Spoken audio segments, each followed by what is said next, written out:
Tuesday, July 8th, 2025. You're listening to Scrollin'. I'm Ket, and this is episode number 140.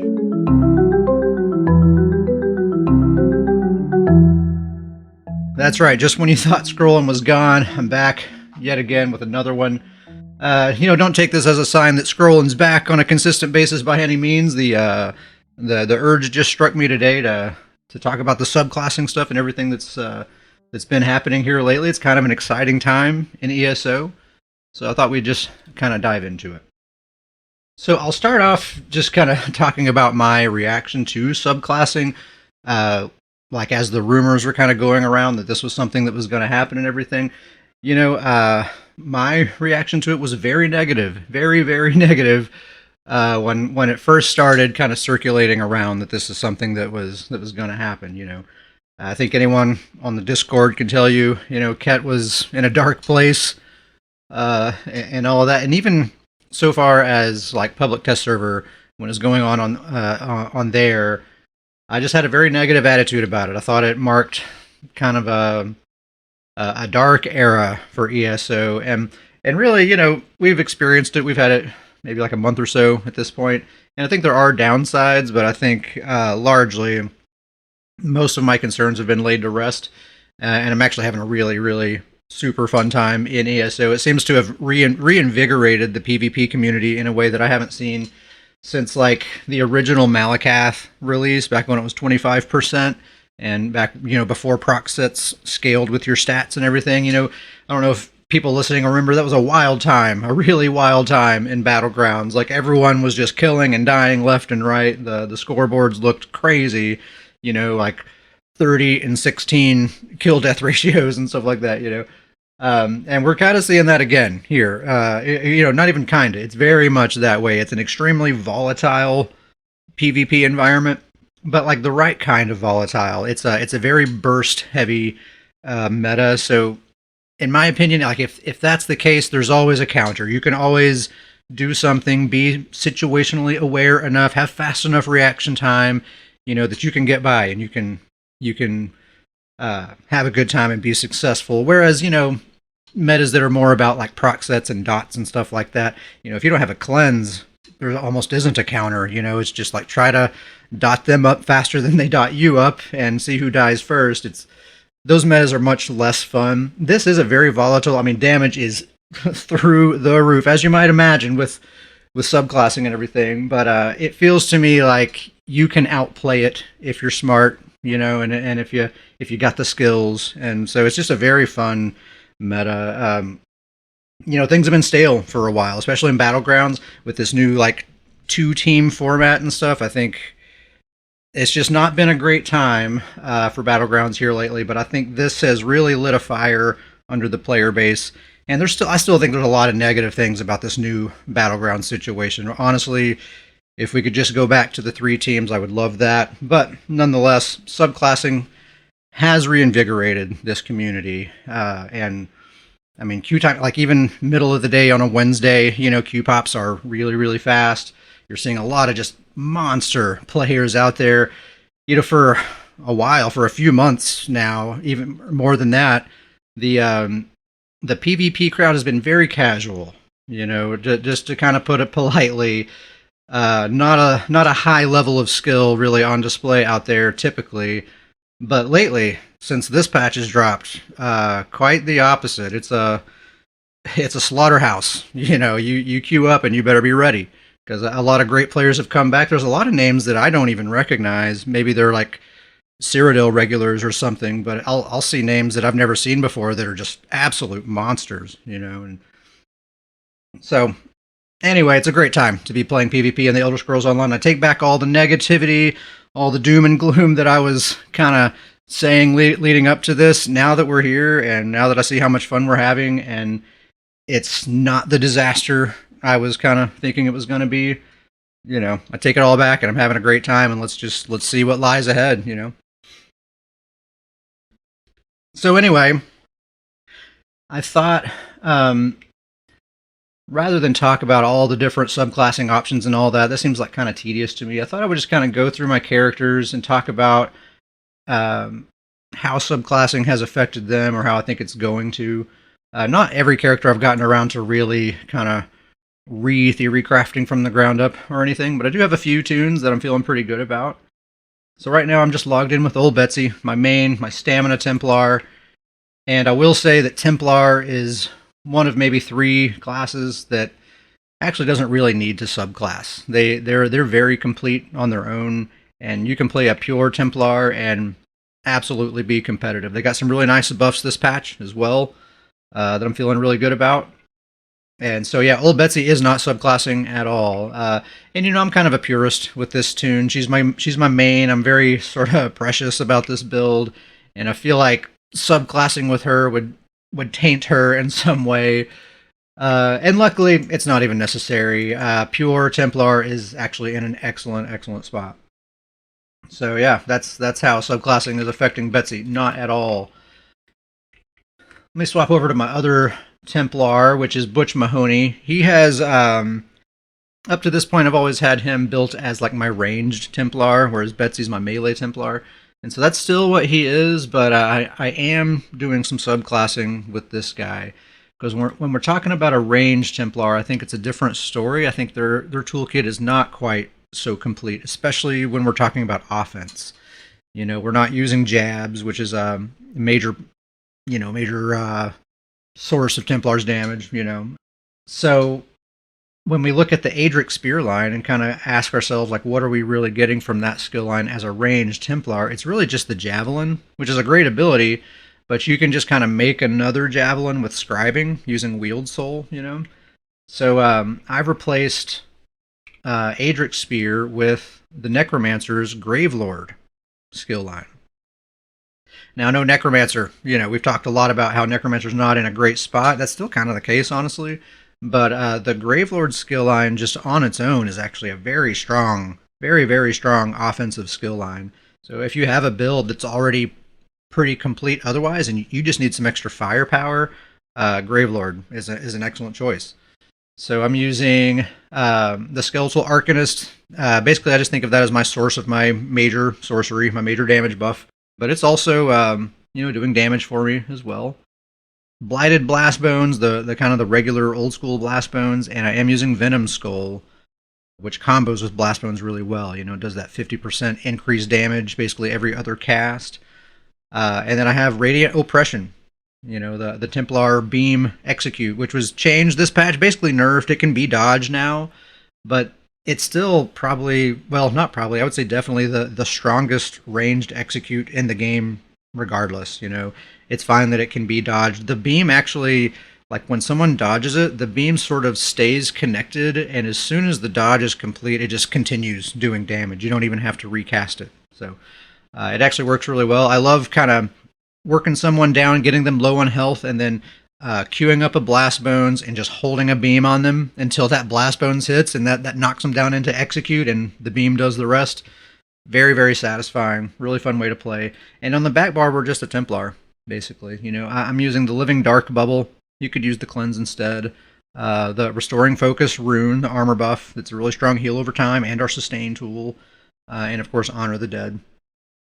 So yeah, the offense is like I said, it's just Blast Bones, Venom Skull, Radiant Oppression, and then I have Wield Soul with the Stun script on there, and that's also my source of Major Breach as well. So pretty simple, but very effective.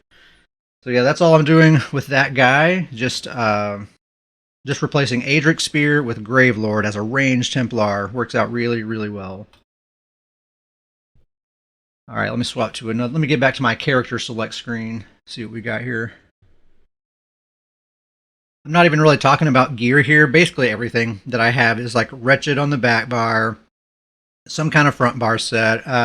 This guy is using the new mythic, my range plar that I was just talking about, the monomyth that everyone's using. But there are some tunes I have that actually are not using that, like Old Betsy.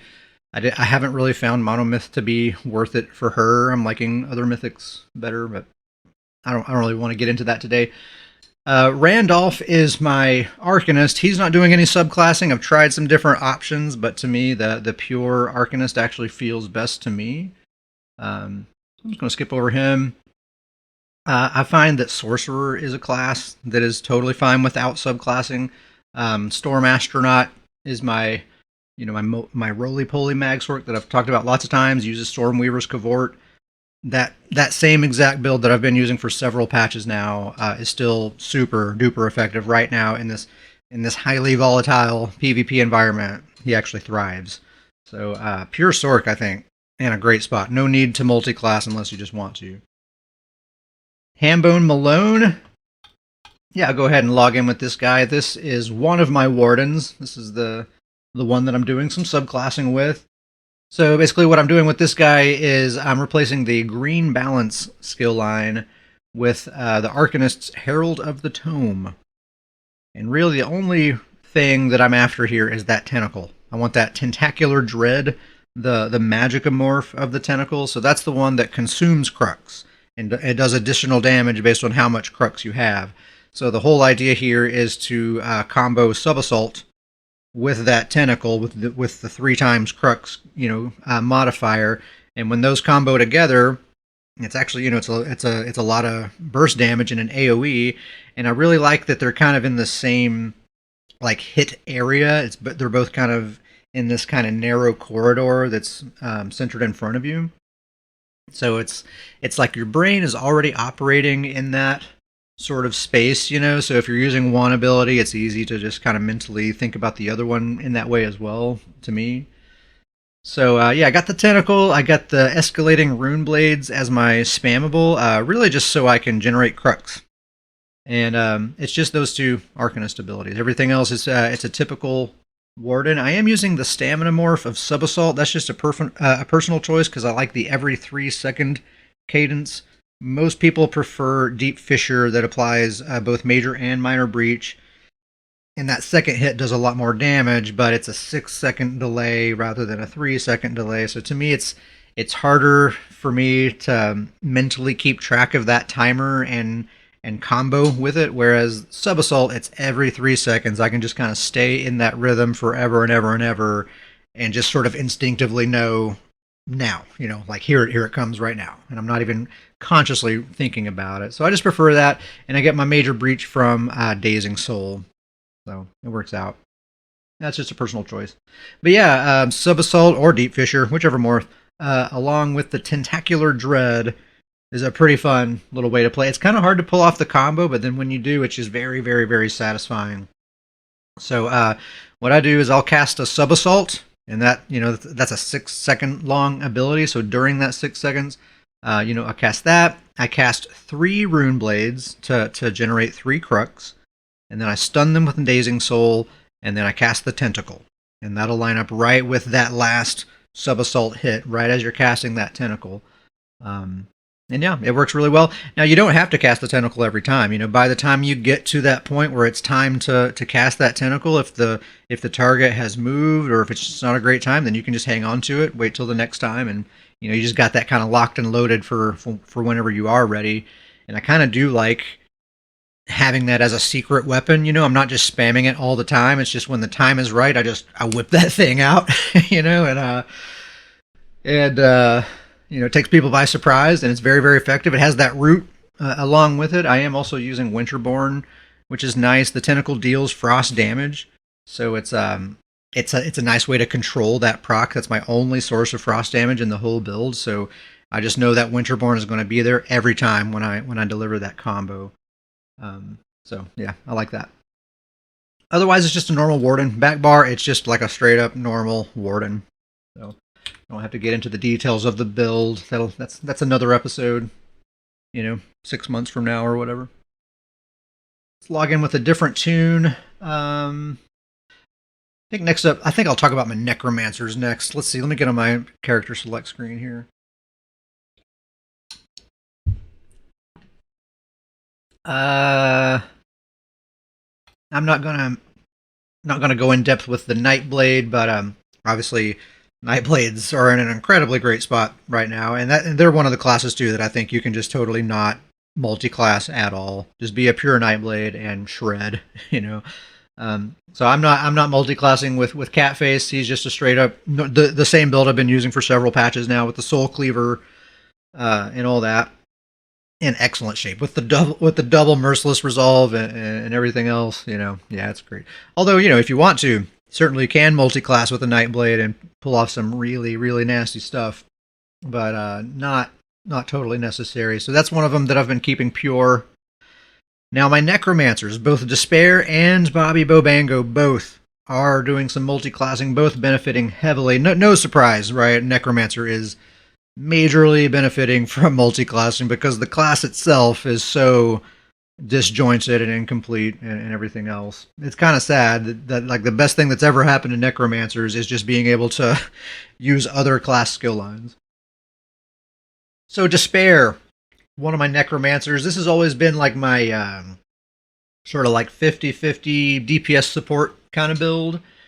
And her whole thing is basically just spam a bunch of AoEs and debuffs and crowd control and all that kind of stuff, and kind of tee up everything for my allies to get the dunk there, And then I'm also providing heals as needed, and just kind of being this walking ball of utility is kind of what I'm thinking of. Like, I kind of like the idea of if I find myself on a random team of just a bunch of casuals that don't really know how to make a proper PvP build and all that stuff, then hopefully I'm kind of filling in all those gaps that they're missing. If they don't have Major Breach in their build, no big deal. I got Caltrops. Major Breach is taken care of, and so on. That's kind of the whole idea of the build.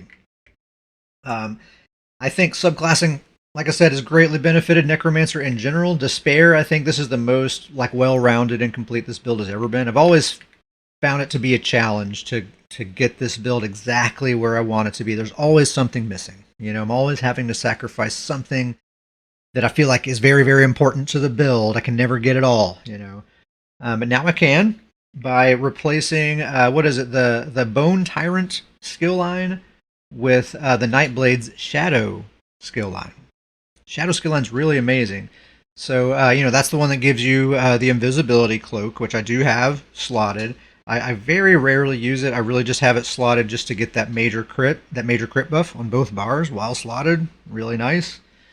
So that's the main thing there. Also using Phantasmal Escape, the Nightblade bubble that gives you major evasion and the snare removal and free roll dodges. An ability I've talked about lots of times, an amazing ability, just so very potent. And what's nice about that is I can just kind of think about that as my armor buff because it will activate the Shadow Barrier passive that gives me major resolve for this case it's 18 seconds for how I have my build set up here. So it's giving me my my major resolve and major evasion and snare removal and all this other stuff just with one button press. Just a really great ability. And then I do have Refreshing Path slotted as well. That's my source of Major Expedition. Also gives a really strong heal over time, and all 3 minor recovery buffs as well for me and my allies that are standing in it. So those 3 things there, Refreshing Path, Phantasmal Escape, and the Shadowy Disguise, just for the crit really, that just really rounds out the build in a way that I was never really able to achieve before. I just kind of have all the tools and survivability and utility and all that stuff that I need to be effective and to play this build the way I want to play it, without having to worry about keeping myself alive so much. I'm really just kind of focused on the scenario and what I can do to help my team be successful in that scenario. So yeah, that was just replacing Bone Tyrant with the Shadow skill line. Bone Tyrant, super easy to replace. I mean, the only thing I was using from that was the class armor buff. And that's just super generic. If you're not using the morph that pulls people into you, which in PvP you usually don't want that, the other morph just reduces the cost of your minions by a little bit, which they're already super cheap. It doesn't, it's basically nothing. So that's super easy to just get rid of that armor buff. The Shadow skill line takes care of that with that Shadow Barrier passive. So anytime you cast any Shadow ability, you're refreshing your major resolve. So that's just taken care of on top of the stuff that the abilities are actually doing themselves. So yeah, that's kind of a no-brainer. As soon as that dawned on me that like the way that just perfectly completes this build with that one single skill line, I just couldn't not do it. That's Despair. Let me swap over to Bobby Bobango. He's my other Necromancer. I've always thought of him as my, like Despair is my mag crow, Bobby my stam crow, but he's a lot more mag heavy now, so it's not such a clear distinction. But the distinction here is he's not really supportive. He's mostly about getting them kills. He's very offensive focused, whereas Despair is kind of a team player. But he does have a little bit of support. So this is my most like multi-classed build that I have. We're using 3 different skill lines from 3 different classes. The one skill line that we have kept from our class, of course, is the Gravelord skill line. That's the one thing Necro really has going for them, is that the Gravelord skill line is a very strong offensive skill line. No doubt about it. But we've traded our other 2 skill lines for the Templar's Restoring Light. That's their healing skill line. And the Sorcerer's Daedric Summoning, really just to get access to Haunting Curse. So the whole idea here is to combo Haunting Curse with Blast Bones. And I found that applying Haunting Curse, then Blast Bones, in that order usually works out the best.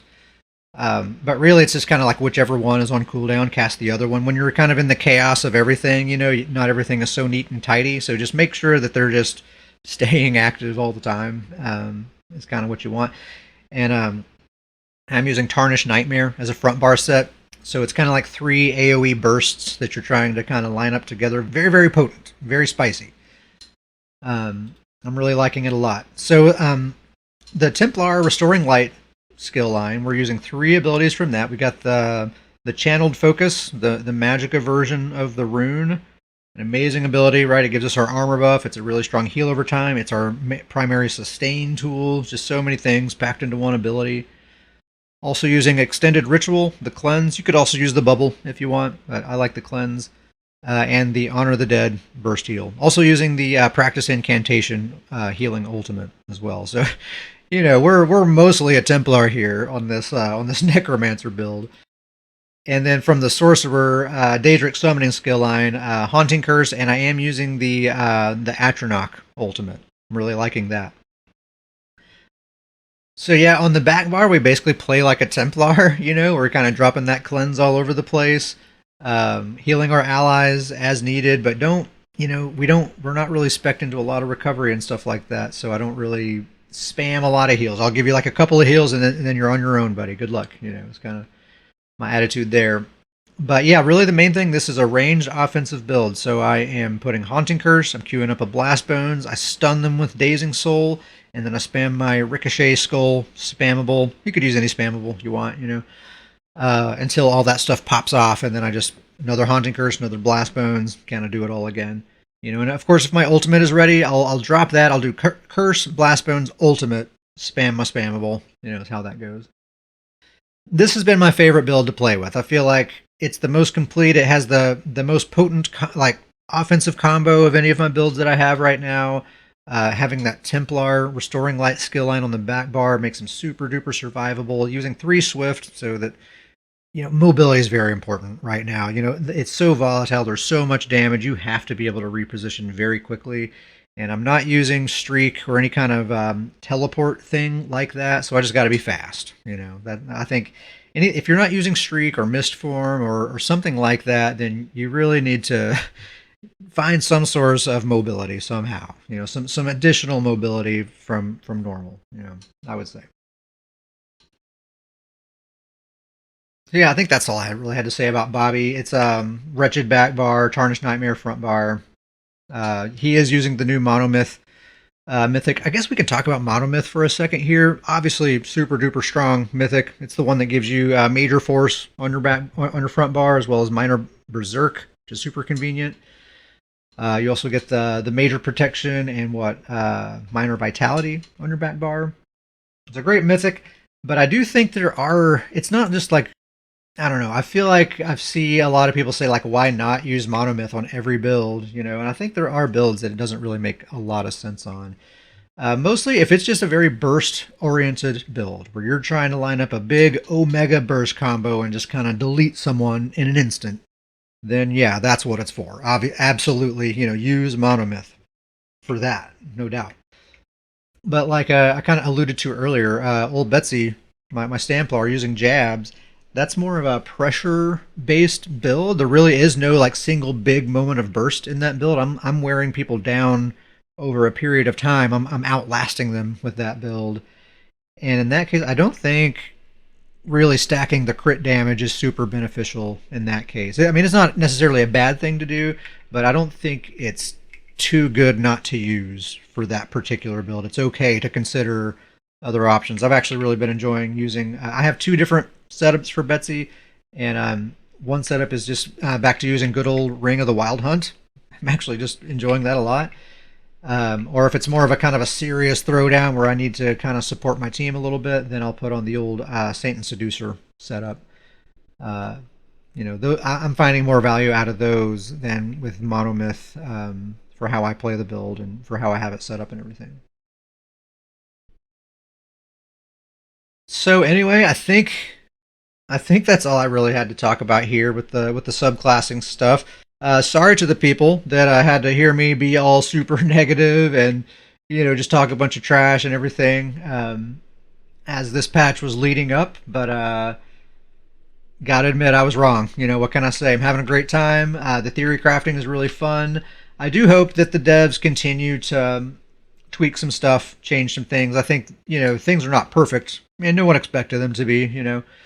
So assuming that they do that, I think, hey, let's see what the future holds, and I'm actually just kind of back to being optimistic again about ESO. Like I said, the PvP crowd is popping off right now, and it's a great time to be getting in there.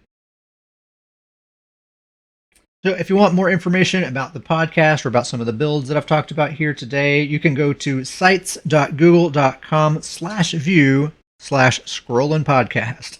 That's the official website, sites.google.com/view/scrolling podcast. I did have the domain scrollingpodcast.com for a while there, but I decided, let's just let that go. We're going to let this thing kind of be a casual, for fun sort of hobby, so sites.google.com/view/scrolling podcast. That has the links to all the different places where you can listen to the show, links to the different builds that I talk about here, and stuff like that. Contact information, all that stuff. Speaking of which, scrollingpodcast@gmail.com is the email address. If you'd like to send an email, I'd love to hear from you. Say hello, shout out to a friend, ask a question, suggestions for the show, anything you like. Scrollingpodcast@gmail.com is the email address. And I think that's all I got. Thank you very much for listening, and I'll see you next time.